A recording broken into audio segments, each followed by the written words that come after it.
കർത്താവേ, സ്വന്തം വീട് നാട് ഉപേക്ഷിച്ച് ഞങ്ങളുടെ കൂടെയായിരുന്നു ഈ മനുഷ്യൻ. എത്രയും വേഗം സ്വന്തം വീട്ടിലെത്തട്ടെ.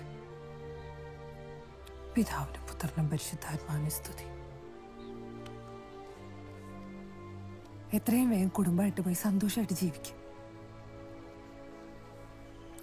ఎట్టి పరిస్థితుల్లోనూ చదువు మానొద్దు. అమ్మను జాగ్రత్తగా చూసుకో. నేను వస్తా.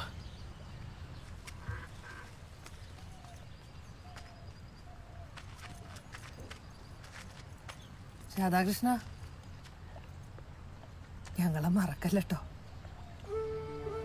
మీరు చేసిన మేలు, మీ ప్రేమ చచ్చేంత వరకు నేను మర్చిపోను.